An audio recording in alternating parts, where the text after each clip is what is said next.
흰색 벤츠차 한 대가 천천히 뒤로 움직입니다. 브레이크를 밟았다는 표시인 빨간 등이 여러 번 들어옵니다. 그런데 갑자기 속도가 빨라지더니 서 있던 차들과 부딪힙니다. 브레이크 등이 들어와 있는데 차는 다시 앞으로 갑니다. 다시 속도가 높아지고 앞에 서 있던 차를 잇따라 부딪히고 나서야 멈춥니다.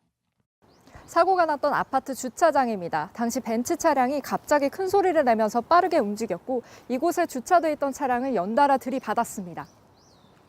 이렇게 차 12대가 부서졌습니다. 이 아파트는 주차난이 심해 이중주차를 할 수밖에 없습니다. 주차된 차량이 나갈 때 경비원이 차를 이동시키는 방식으로 운영됐습니다. 경비원은 급발진 가능성을 주장했습니다. 그래 했는데 갑자기 뒤로 막 나가더라고요. 또 브레이크를 밟는데 이를 막 그냥 소리 내면서 이를 들어오더라고요. 사고 당시 직접 본 차주인도 마찬가지입니다.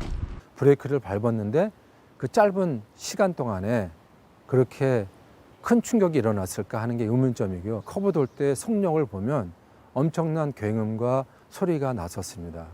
현행법상 급발진 의심 사고가 났을 때 입증 책임은 운전자에게 있습니다. 지금까지 급발진이 인정된 건 한 번도 없습니다. 차 12대 피해 비용을 경비원과 차주가 물어내야 할 수도 있는 겁니다.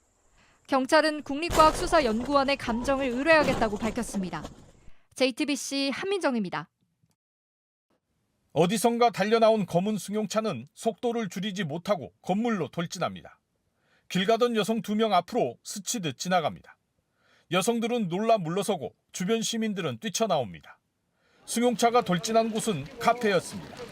얼마나 속도가 빨랐는지 앞이 들린 채 벽에 처박히고 나서야 멈췄습니다. 소리 나자마자 속이 막산이었고 사람 밑에 6명, 7명 깔려있고 차 밑에.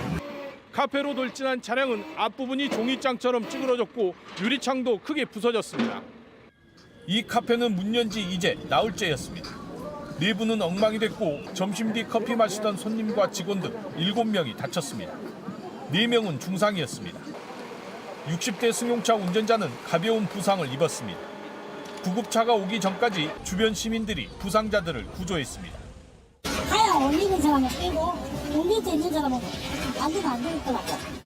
운전자는 음주나 무면허 상태는 아니었습니다. 차량 급발진 사고를 주장했습니다. 저기 돌 있는 데서 갑자기 우회전 하려고 했다고 이렇게 진술합니다. 그런데 거기서부터 급발진이 생겼다고 이렇게 진술했습니다. 경찰은 국립과학수사연구원에 차량 정밀 감식을 의뢰했습니다. JTBC 정진명입니다. 지난 2022년 12월 강릉에서 급발진 의심 사고로 12살 이도현 군이 숨졌습니다. 자동차 제조사를 상대로 소송 중인 가족들이 오늘 현장에서 사고 당시를 재현하는 실험을 했습니다. 국내 첫 사례입니다. 조승현 기자가 취재했습니다. 속도를 늦추는 듯하던 차량은 굉음을 냅니다. 흰 연기를 내뿜으며 30초 동안 600m 더 달립니다. 차는 4차선 도로를 넘어 지하 통로에 떨어집니다. 이 사고로 12살 도현이가 숨졌습니다. 사고 뒤 사고 기록 장치를 분석한 국과수는 운전자가 가속 페달을 최대치로 밟았다고 결론 냈습니다. 운전자 과실이란 뜻입니다.